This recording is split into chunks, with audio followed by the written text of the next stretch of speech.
Hello and welcome to this edition of the show.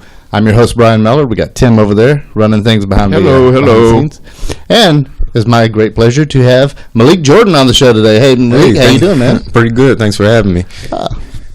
Thanks for being here. It's awesome. Yeah, really. Well, tell me a little bit about yourself. Actually, before we start with that, hope you all had a great Thanksgiving. Yep. I know I did. I was traveling a little bit, and it was awesome. And hope you maybe traveled, but I hope you had a great weekend. Great Thanksgiving. So, Malik, tell me a little bit about yourself. Where were you born? Well, I don't mean to brag, Brian, but I'm from Phoenix City, Alabama, and I'm from there and been living there all my life for 21 years. So yeah, Nice. Yeah, I like it there. What'd your parents do?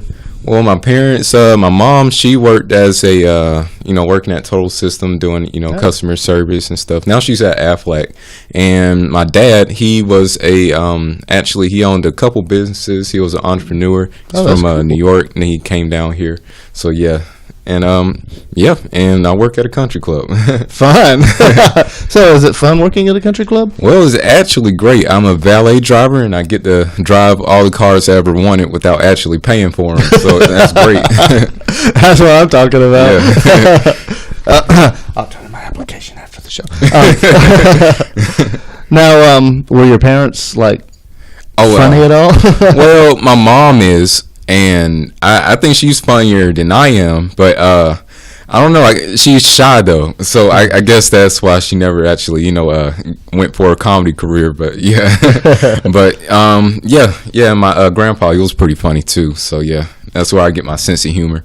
Cool. So what, like with musicians, they're like, they hear "I Want to Hold Your Hand" on the radio, and they're like, I got to do that. What made you decide that you wanted to pursue comedy? Gosh, it wasn't. My reason isn't as positive as all the other comedians. Okay, so I'm pretty much watching America's Got Talent, and I see this one comedian. He makes it all the way up to runner up. He was the second place he won on America's Got Talent. He was this close from winning millions of dollars for telling horrible jokes. I did not think he was that funny, so I was like, you know what, I could do that. So I went to Fountain City because I heard there was an open mic over there, and I tried it out. I bombed badly, and then I said, you know what, I'm going to keep doing this until somebody laughs, and I'm not going to stop. And after I went to Springer Opera House and did comedy there, and I killed it, and I felt good. I was like, man, I want to do this for a little bit longer. Right. At least another week. Right. Now, I'll probably show my age on this one, but have you ever seen the old movie with Tom Hanks called Punchline? Punchline? No, I have not. Check seen it out. All right. All about how comedians, and I guess that's how he does his dues. He's not funny, and he has to go out to the late nights. How he works up out. It's a pretty neat, movie. All right. I've heard of that movie. I've never seen it either. I should check it out. I'm old. I mean, I know Tom Hanks was a comedian. I know he did a little stand-up. He's kind of like one of those comedians that did it a little bit, and then they just went full acting. Right, yeah. This is interesting, too, because this actually takes me to my next thing. Usually I like to get people's education in what they do, whether it be, music, comedy, entrepreneurship. Whatever. Yeah. Now, we've talked before, and you've talked about a lot of the books you've read. Tell me a little bit about, some of the research you've done. You've got. Mainly just Amazon, Amazon Kindle Unlimited. And also I went online just looking for, comedy writing books and just, put the PDF so I can download it, And, the first book on comedy I ever read was The Comedy Bible by Judy Carter, and it changed my life because it was pretty much telling me how to actually, do comedy, and it was being very direct on how things are going to be, the downsides, and how bad it can really get. So yeah, and that book probably helped me the most. I read it probably twice or three times, and I just kept going back to it. And I gave it to my comedian friend because he was just starting out. I thought it would help him. So yeah. That's cool. Once I learned the basics and all that. And then once you learn the basics, you know, you can bend the rules here and there. Right. But always stick to the fundamentals. Otherwise, you're just going to bomb. You know, fundamentals are the key. So now you had told me about you also read like the biography of Rodney Dangerfield. Oh yes, I did. And that's another thing. I read a bunch of autobiographies by comedians and all that stuff. So yeah, I read Steve Martin's autobiography, Rodney Dangerfield's, even Don Rickles. Wow. So yeah. Wait, he knows Don Rickles. He knows Dangerfield, and he knows Steve Martin, but he doesn't know who Tom Hanks is. I know he did. I know he was. Gosh, what is it? Oh man, Forrest. There we go. Forrest, yeah. Forrest. And then he started doing the Angels and Demons, that movie. You remember that? After the Da Vinci Code? Didn't you? Yeah. I'm not going to show my age any further by naming all this movies, so we'll move along. Yeah, I read their autobiographies. Rodney Dangerfield probably stood out the most. His life was very interesting. How so? Tell me a little bit about that, because I've always found that interesting. Well, gosh, he told this story. He got so deep into his life that he told the story about how when he was 5, this man, this pedophile, you know, he would sit on his lap and, you know, he would let him kiss him for a nickel, and he would walk back home. I'm like, wow, this is something. Yeah. I'm trying not to respect it all. Yeah, I'm trying not to go too graphic, you know, because gotta respect you guys. But and then another story he told about his mom and how his mom did love him, but I guess she showed it in a different way. It was one time he was in jail and he was asking for bail money. This was when he was already famous and already rich, and he gave his mom, you know, money and all that stuff. So he already knew his mom had, you know, money that he gave her. And he asked her to bail him out, and it was like $3,000 bailout, and she act like it was a chore for her or something like that. She said, "Are you sure?" And Rodney was like, "You know what? Never mind, forget it." And then she said, "Oh, thank goodness!" Like, wow, I'm like, man, he really didn't get no respect. Yeah, he wow. really didn't. But yeah, just to name a few, those are the books I read, and I'm still reading more. You know, trying to stay humble. So tell me about what's your muse? What like, I know there's different categories of you know, like you've got Red Fox, you've got Eddie Murphy, Dave Chappelle, which is hilarious, by the way. Yeah. What is your muse? How do you classify yourself? Who I channel myself through, or like I'd have to say the person that I felt the most relaxed, at least, you know, trying to emulate, right, as far as, you know, doing comedy, has to be Gerard Carmichael or Woody Allen. Anybody who was okay with just being laid back and just telling their, you know, jokes. They, you know, without doing any act outs or anything like that. You know how when somebody would, you know, tell a joke about, well, this washing machine was going do, and I was going, oh no, like I don't do that, you know, and I just like to use wordplay, you know. So so if it's something clever or if I'm telling a story, then I'm definitely going to go with, you know, Gerard Carmichael or Woody Allen. Just tell a story, be sarcastic, or even, you know, mean comedy like he just likes the classic stand-up and not the props. Right. Very dry humor. Steve Martin was notorious early in his career for that. Steve Martin wrote a book years ago. It's called The Cruel Shoes. And I remember reading bits of that, and some of it was pretty funny. Anyway. But back to Malik. How do you come up with your jokes? Do you sit down and write? Do you like watch TV? During the first year, it was hard. It was very difficult. I mean, I was reading the Judy Carter book, you know, the Comedy Bible, and I did the exercises, you know, and they worked, but I wasn't getting what I wanted to get. So eventually, I just started, you know, going on blogs and stuff. I found this great website. You know, if you're a comedian, definitely check it out. It's called Stand Up Comedy Clinic, and the guy who's, you know, in charge of the website that founded it is called Jerry Corley.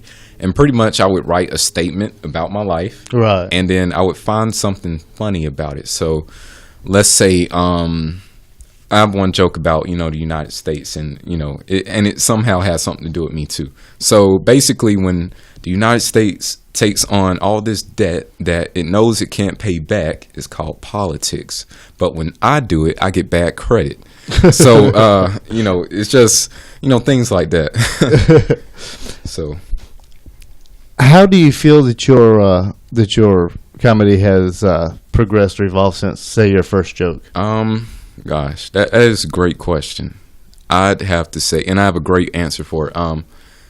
Basically, you evolved as a comedian or comedy writer when you're able to write a joke on command instead of waiting for inspiration or coincidences or funny things to happen in your life. Yeah. If you can write a joke on command, then you're fine. So like right now, I'm at a point where I'm able to write at least like 120 jokes a day. But I had to cut back because I have a job now. So I'm not unemployed, so I don't have that kind of time anymore. So which is a great source of comedy right there. It really is. Yeah, it is. At least my job is. Right. So if I still have one tomorrow. So now that I have less free time, I just write 30 jokes a day. Right. I pick the best ones out of it, and I just use that on stage. So that's how I know. And I gotta tell this because this always cracks me up every time I remember it. I host open mic at Fountain City Coffee, and Malik comes to Fountain City Coffee and tries out jokes. Like he uses his heavy artillery at no shame. But he comes to Fountain City and he tells his jokes, and sometimes he tries them out. And he's got his notebook, and he's like, he tells a joke. Right. Somebody laughs, and then he's like, okay, that one's got potential. Yeah. Just that by itself to me was hilarious. Exactly. I like it there, though. I like it there because I get a 100% sober, honest reaction. You know what I'm saying? So that's when you know what is really, really genuinely funny. Because anything's funny when you're, under the influence. Right. But yeah. Your reaction is not being diluted by alcohol. Yeah. And plus there's kids there, so then I learned how to write clean jokes. That way, whenever I try to do jokes in front of like Rotary clubs or something like that, because I do plan on doing that. That way, I know what's good and what's not, what's clean, what's good enough. Yeah. So, did you I would say most comedians or most comedians in whatever field they go find that this election process was an abundance of jokes between Trump and Hillary? Yeah. It was a lot of jokes when it came to election process. I actually wrote a joke last night about Hillary Clinton. I said, whenever I delete my unread emails, I feel like Hillary Clinton. And I had a couple jokes about Donald Trump and all that stuff. But it was another one about Hillary Clinton. It was something about ended up being mysteriously missing if you make a joke about her. Well, I'm still here, so but yeah, because somebody said the Clintons are like the mafia or something like that. I don't know if that's true. The Clinton body count. I've heard of that. Okay, now once again, send all hate mail to moderately informed. Okay, I told Jonathan I was going to do that. Yeah, just send it to Malik Jordan comedy at gmail.com. If you email him your threats, cleverly, he might actually use them. Yeah, I might put them on Instagram or something like that. Well, I got one more question to ask while Tim dials up the first set of commercials here. So you're, because I know that Red Fox used to do very clean comedy, and then Eddie Murphy came along doing his type. And then Red Fox was realizing he had a difficult time competing because people were, so he his comedy got more raw. Do you prefer the rawer comedy over the cleaner comedy? Oh man, that's something, because the raw comedy, the blue, what they would call it, the blue comedy, the one that is suggestive language in it. Okay, yeah, man. You ever listen to Brian Regan's comedy? Brian Regan, Jerry Seinfeld, kind of like Jim Gaffigan. Those guys, they make me laugh really hard because the clean comedy is always very clever. Right. So I'd have to go with the clean. Yeah, I like the clean. Yeah. Yeah, the clean comedy is more cerebral. Right. You have to think more about those jokes. Yeah, it's universal too. And Seinfeld's a master at doing that. Yeah, he is. And I'm a huge fan, and have been since I was a teenager, of Monty Python. And Monty Python, that British, very, very dry. Run away! Sketch comedy. Yeah, I type love that stuff. stuff. I like it too. We got that commercial. Don't want to jump up on Tim too fast. I've been bad about that lately. Yeah. We're going to go to a commercial, and we'll be right back after this. Come join us every week for Open Mic Thursdays at Fountain City Coffee with your host, Brian Mallard. Registration begins at 6:30. Show runs from 7 to 10. Uptown Columbus, where the vibe is.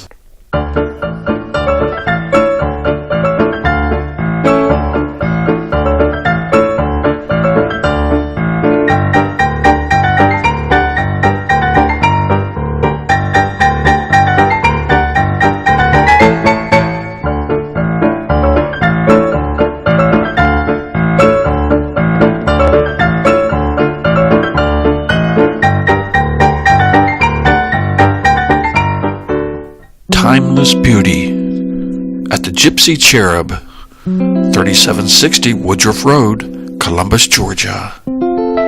Class is back in style.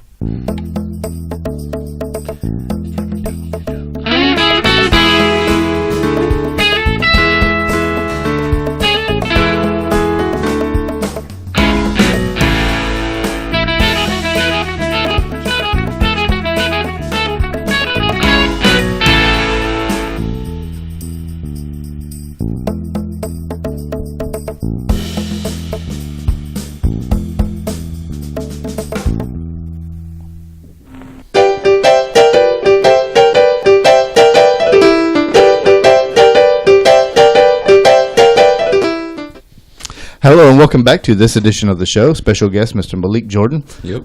Comedy man. So, this section we like to go into more current stuff. Okay. Now, recently, the new Star Wars came out. Oh yeah, the Star Wars. Yeah, I was thinking about watching the new Star Wars, but then I ate a Snickers and remembered that I had a life. I'm not me when I'm hungry, so yeah.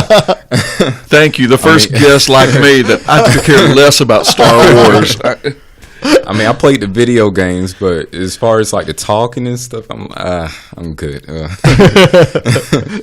I do like the part where everybody knows the Darth Vader scene where he's like, "Luke, I am your father." Right. Yeah. Well, speaking of movies, the Maze Runner, I have not yet seen that. Oh yeah, you haven't? No. Like I've seen it. It's pretty much like a bunch of people in their late teens. They get abducted or something. They just wake up in this place where it's kind of like the Hunger Games, but you're not being hunted and you don't have to kill each other or nothing like that. It's just that they're trying to figure out how to get out, and there's a maze, and they eventually go through it and actually find a way out. And the thing that bothered me the most about the movie is like when they're running away from the creatures that are in the maze that tries to kill them and stuff. How is nobody getting tired? Like how is it that everybody there is in shape? Like like nobody and they're running for like at least a minute, and if you ever sprinted longer than 30 seconds, you're going to be winded, I promise you. So like a minute is a very long time you're running. Trust me, I jog every now and then. But yeah, and it's good. Put it that way. I give it a 9 out of 10. Well, that's cool. Yeah. I might actually have to go see this movie now. Well, rent it's gone. Yeah, it's on Redbox. Yeah. Yeah. Once again, what's the name of it? It's Maze Runner. Maze Runner. Yeah. Maze Runner. Pretty good. Now, tell me a little bit about what you've got going on these days. Oh man, what I currently have going on is pretty much I have 3 books. All of them are comedy. Well, one is comedy and is helping out soldiers or soon to be soldiers. But I'm pretty much making sure that they're the best that I can make it, like improving the quality and all that stuff, because I wrote them a while ago and I published them on Amazon.com, and now I just want to tweak it and improve it because I'm an independent publisher. Right. So yeah, and other than that, I have this, and I have another podcast to do on Off the Cuff Drunks podcast. Nice. Yeah, with Trevor and Brian and Dallas. Let's do a shout out to them. Shout out to Trevor, Brian, Dallas, and they go to No Shame a lot. And cool. And also, yeah, I go to No Shame every Friday, and I also plan on doing a little stand up at a Rotary Club. I just have to find a member in order for me to go. Yeah. But now, I'd like to go a little bit behind the scenes, behind the microphone, as it were. Every time I see you, you've got a laptop and you're working. And you've got a lot of videos out there, a lot of them on Instagram. Yeah. And you're always working. So tell me a little bit about, because you've got an incredible work ethic when it comes to. I mean, I try. I at least try to do something productive every single day. I mean, if I don't do something productive, I feel horrible. Like today, this is all I got going on, so that's great. When it's my day off, I make sure that I'm working on either writing jokes or making a video, something like that, or doing a new episode of First World Problems. Right. Oh yeah, I forgot to mention the First World Problems. There we go. That's probably what I should have said earlier. But yeah, this little series on Instagram is called First World Problems, and it's pretty much me. I don't write anything down. There's no script or nothing like that. It's just a little sketch comedy, and for less than a minute, I just talk about whatever's going on. Like I think it was like episode 18 of First World Problems. I talked about how I go grocery shopping at Piggly Wiggly, because that's what you do when you make less than $30,000 a year. And yeah, it's just something. Cheap bacon, ladies and gentlemen. Yeah, exactly. My hometown. Yeah. And I like going there. It's my favorite place to shop. I mean, even if I was making, $100K a year, I would still shop there. I just like it. There's no reason to pay more than $1.89 for bacon. Yeah, exactly. Now, the First World Problems, I was watching one the other day, actually, and it was funny because there's Malik's voice, and you don't see his face, and you just see this bottle of sparkling water, and he's like, "Yeah, I'm here at this place, and I got the sparkling water, and it tastes terrible." Yeah, it was awful, and it was sparkling water, and I guess sparkling water stands for carbonated or something like that. It's a fancy way of saying it's carbonated. It's terrible. That's what it is. Yeah. And I'm like, this is just club soda. Like, who are you trying to fool? It's just ordinary club soda, and I tried it, didn't like it, so I put some orange flavored Mio in it. It was like Tang or something like that. Put it in there. It was just orange soda afterwards. So, yeah. It shows the bottle, and then out of nowhere, this thing of Tang comes up. Then I put some of this in there. Then it was right up. It was Perrier. That's what they call the water at Iron Bank. Yeah, shout out to Iron Bank. Yeah, we're endorsing everybody. One thing we like to do on this show is anybody who does something and is out there doing something, we like to shine a spotlight on them. And then we toss it over to Moderately Informed to argue about. Yeah, and speaking of which, I just want to step in here. I know earlier Malik had mentioned No Shame Theater. Yeah. And, I didn't even know that this existed. I actually was looking on the internet yesterday. And, guys, if you get a chance, go to www.uptowncolumbus.com. Never knew this existed, but it will give you the events, including No Shame Theater, every day of the month. It will tell you everything that's going on. So a lot of these folks that appear on here that you go, hey, how can I check them out? That'll tell you how you can. Very cool. That's great. I mean, I've been on Facebook for all my news. That's where I get all my news from, just Facebook. No Fox or anything. Yeah, Facebook has got all the it's like watching SmackDown. Yeah. But the uptowncolumbus.com actually tells you things you need to know. Yeah. Like where to find Fountain City Coffee, Open Mic, and No Shame Theater. Right. Now, where would you like to see yourself in, say, 5, 10, 15, 20 years? That is a very good question. Well, let's say 5 years, right? I plan on, realistically plan on having at least a best-selling joke book. Right. That's pretty much where I'm at right now. Just either that or just keep submitting applications and packets to these late-night TV shows so I can write jokes for them, because I know that they need somebody that can write funny. Right. And that's one of the only jobs where you can get paid.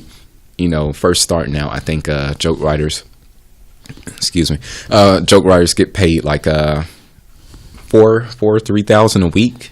Wow. So yeah, and I'm just trying to get better at writing jokes every single day, and I just keep putting in those applications, writing those joke books, and eventually I'll have a bestseller. And my goal, at least for like the next 2 years, is to earn at least $5,000 a month in like royalties from the books and all that. At least $5,000 a month.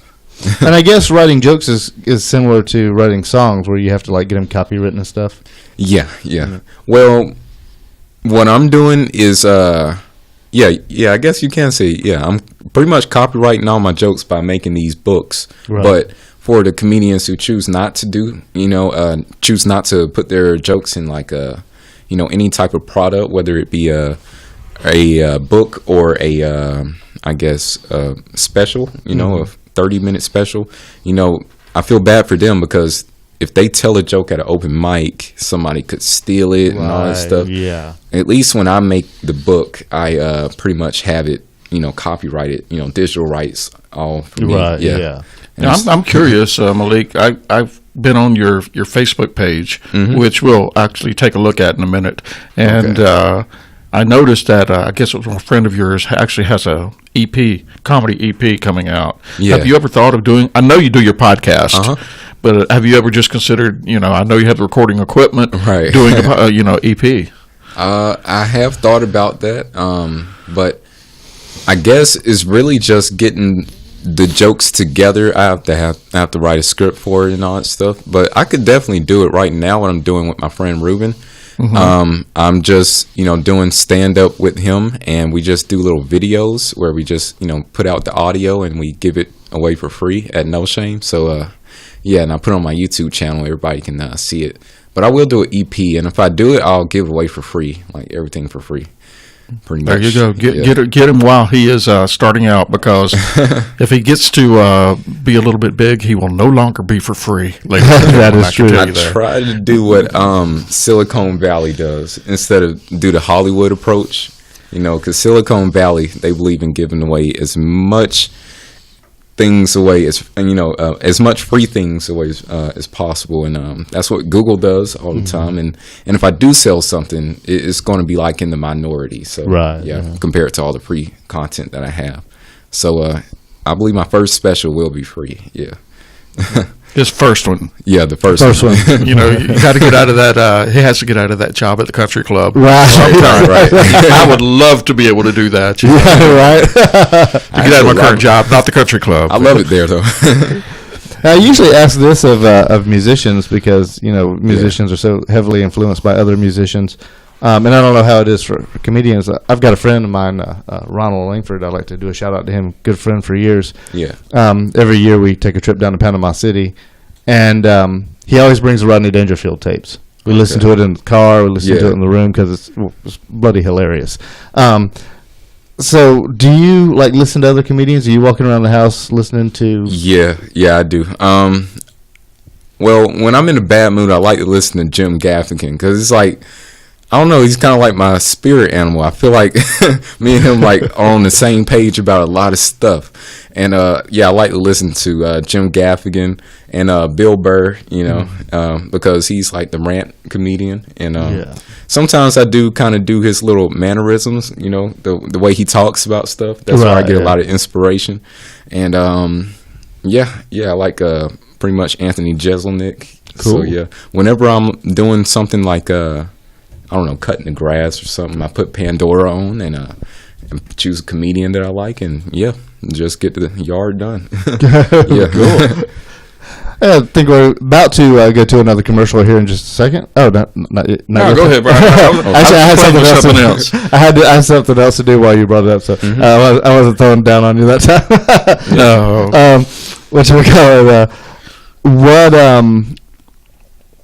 I forgot what question I was going to ask. I'll tell you what. Let's go to a commercial, and I will hopefully remember this. He is trying to gather his thoughts and cover his behind at this point. yes, that is exactly right. We'll be back right after these words. Hello, I'm Catherine Childry with Let's Vocalize. For over 35 years, I've coached vocalists and groups privately. I also perform vocal workshops training choirs.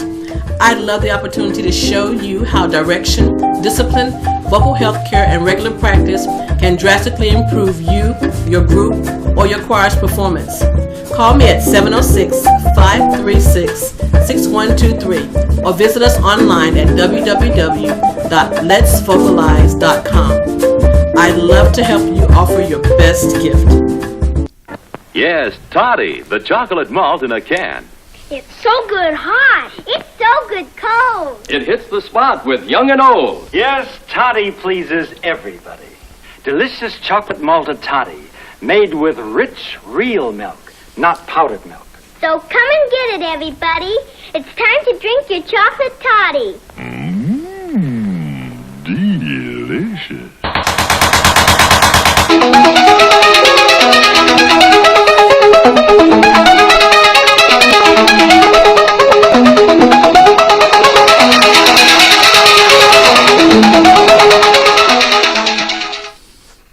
Hello and welcome back to this edition of the show. Special guest Malik Jordan. Now I remember what question I wanted to ask you before we went to a commercial, and that is, I'm a musician. I do rock music. Yeah. I do some softer songs. I've thought about doing some more like house techno, maybe even rappy type stuff. If I ever had time to sit down and actually like think it out and write it. Yeah. Do you think that you might like ever diversify into some other types of comedy? Yeah. Like my first year doing stand-up comedy, or even comedy for that matter. I tried to do everything. I tried to do parodies. I did even little sketches. You remember that sketch we did about smoking? And I still want to do that stuff, but I really wanted to work on like my writing jokes and the whole that part. But yeah, definitely. I used to be a rapper. All right. Okay, we're getting into a area which nope. Rap music and I used to use one of the sound effects. I used to be a rapper, and then I stopped rapping after I figured, hold on, I really don't have anything to talk about. So, like I was writing, don't get me wrong, I was writing freestyles and all that stuff, but I don't have anything to talk about. I don't have any life experience. So I stopped doing it to get some life experience. Then I was like, you know what, maybe I should do comedy and do this as much as possible so it can open a door for me and get my foot in the door of show business. And then after that, I'll go do rapping or whatever, like Nick Cannon did or something like that. Or Donald Glover, him. So, yeah, Donald Glover is my hero, pretty much. But, yeah, definitely, I do plan on doing more stuff. As far as one form of comedy, there's a lot, and I plan on doing it all. So, cool. Yeah. Now, we're about to go to the pimping section, but one other question I want to ask. What's the comedy community like in Columbus? Okay. Like I know with musicians there tend to be circles, or some people say cliques, but they're like people who know each other and they're friends, and other people know each other. Sometimes they intermingle. How cutthroat is the comedy in Columbus? It's it's really not that bad. I did the documentary Comedy in Columbus, and then I took it off because I felt like the quality could have been better. Right. So I'm going to come out with another one, and it's going to be hopefully better than the last. But definitely the scene is a lot better than I thought. I thought I was the only person, in this area that wanted to do comedy until I went to the first open mic. I found shout out to Gabe Davis. He was there, and so was James Etchison, and he was at No Shame, and I thought he was hilarious.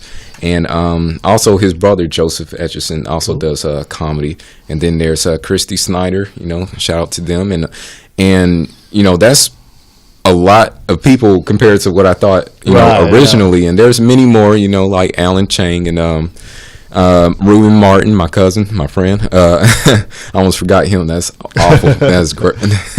But it's a lot more than I thought. And how cutthroat is it? I mean, I don't really look at it as a competition anymore. I look at it as like hey, if I help these people, get to, wherever, they want to go, or, wherever the case may be, Right. They may or may not return the favor. If they don't, that's fine. I won't take it personally, I just want to look at it this way, just help and try and work together with people. There's this guy, Trevor. Yeah. He told me about how at the Atlanta Improv, he's now working there. So I'm like, wow. Cool. He started around the same time I did. So now I feel like I can do it too, Yeah, exactly. So, yeah, it's really not that bad.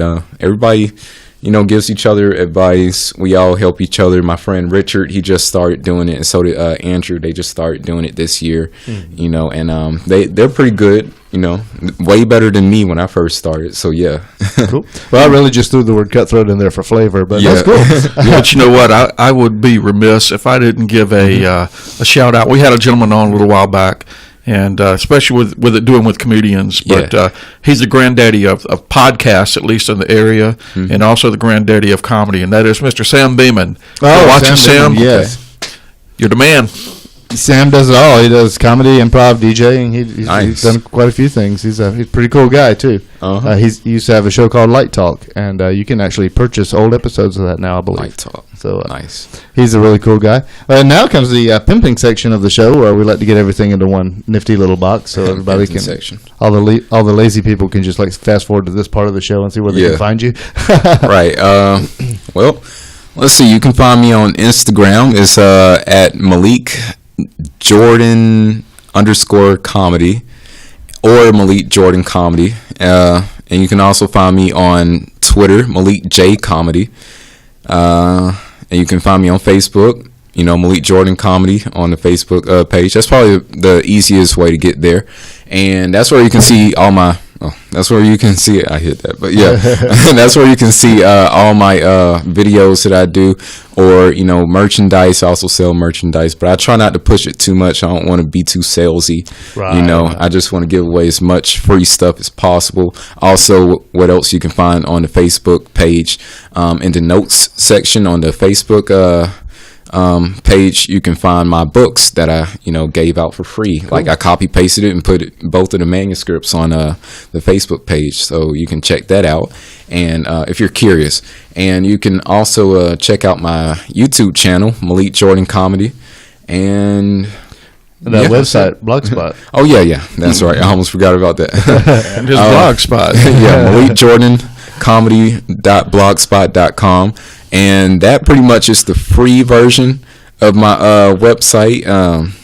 Well, free for me, because it costs money to make a website and stuff. So as the other one, it was the last one was malikjordan.com, and it's still up. It's just that the URL is currently expired, but it will be up and running by the time you see this. So it's called malikjordan.com, and you can check me out on there too. So I'm sitting over here. A lot of times I play whenever you're actually conducting the interview.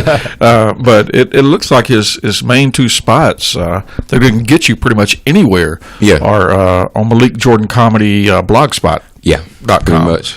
And also Malik Jordan Comedy on Facebook. Yep. And between there, they're going to be able to off ramps to Instagram, Twitter, YouTube, wherever. Because I have them linked together, so I should have really just said two.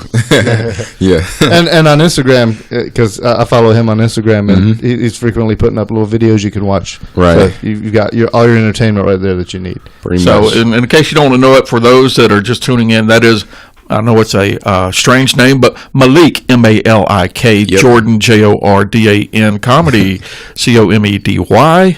and that'll get you to the blog, or it'll get you to the Facebook page. Right. Cool. Now, Malik, what advice would you give to aspiring comedians? Oh man, I'm one myself. No, I'm kidding. But well, gosh, be very open-minded, and gosh, I actually plan on writing a book on this. After I'm at least 5 years into it, right? Because I don't want to be a newbie writing a book on how to, blind leading the blind, so at least get some experience under my belt. But pretty much I would say learn how to write jokes on command. So pretty much check out this website called standupcomedyclinic.com. Go on there, There you go. Had to do it. Yeah. And it's pretty much Jerry Corley. He's the, I guess, quote unquote joke doctor, and he can help you get better at doing comedy. And it helped me a lot. It took me from writing one joke a day to writing up to 120 jokes a day. And I can do as many as I want to at any time. And if you're trying to get your count up, definitely check it out. Right. So, yeah. And it also just teaches you how to be a good overall all-around comedian. It shows you how to, even make money doing comedy, right. So people told me, that it'll be 10 years before I even made money doing this. And my first year, I made like a couple bucks off of one joke book, from the royalties. And then the second year, I made around $500. So wow, yeah. that's cool. And I never did a gig before. It's just merchandise that I've sold and book sales. So yeah. But being the eldest of the three of us that are up here, the question you need to ask yourself though was, were you happy? Were I happy? Yeah, were you happy when you were you weren't making a lot of money, but were you happy? Oh yeah, I was happy. That means the world to you. It really does. You have to enjoy yourself. I was happy, definitely. That way you know it's your passion or not. There you go, definitely. Now, I guess we're gonna about to wrap this up, but if there was one question I'm curious about. If there's one place that you you sit there and zone out and you fantasize when years from now, where would you like to perform the most? Anywhere in the world? Gosh, probably Los Angeles, because I performed in New York at an open mic. It was cool. It was at I believe it was the Laughing Buddha. And at the New York Comedy Club as well. But I want to go to Los Angeles and perform there. Every time I went there, either the open mic was canceled. Like when I tried to go to the Laugh Factory, they canceled it the day I went there. I was like, man, I went all this way from, Alabama to Los Angeles. But yeah, and the second time I went there, SOL. So, so I ended up coming back here. But yeah, pretty much. Los Angeles. I don't really know a place there that I would like to. Yeah, Comedy Store. Yeah, because I read a book about I believe it was David Letterman. Mm-hmm. I forgot the name of the book. It was a very famous book about Jay Leno when they were first starting out. Yeah. When they were just like me, and I read the book, and yeah, definitely the Comedy Store. From what I heard, yeah, cool. And Dave looks cool these days. He's got a really big beard. I see he that. does. But now, a quick question. I know last week we had a gentleman by the name of Sammy Saxon on. You guys may know one another. He kind of goes down to Fountain City too. I don't think I probably seen him. Never knew his name, but photographer. So you guys may run in different circles. Okay. But we were talking. He's a very talented young man, and he is plugging in a lot of areas.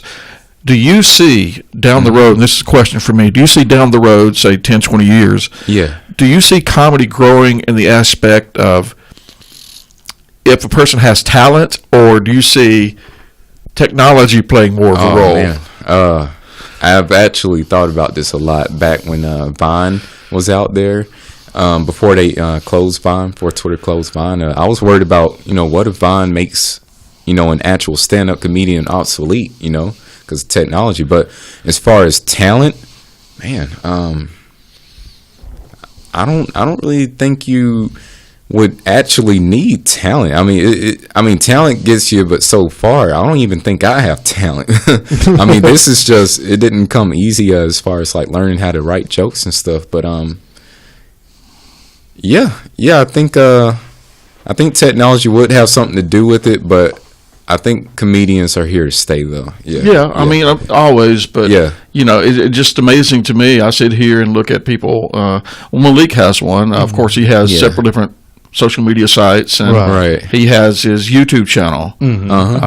And I'm beginning to see more and more that social media is just beginning to put things on its ear. I think I see where you're coming from now. You're asking, will technology take you further than actually getting on the stage and doing it? Okay, now I have a clear answer. In other words, you're saying that you want to go to Los Angeles, right? And would somebody, pretty soon, I don't have to go to Los Angeles. I can just sit in my living room. I get what you're talking about now.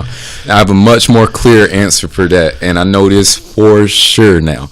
Okay, basically, yes, technology is going to play a huger role in getting you further as a comedian than actually doing stand-up comedy in person will, unfortunately. So, like, if you do stand-up, you can still do stand-up comedy as long as you get it recorded and put it on the internet, because that is way more important now. Unfortunately, it's not like it is in the 90s. Nobody's going to discover you at an open mic and then be like, oh, I want to book him to here or there, blah, blah, blah.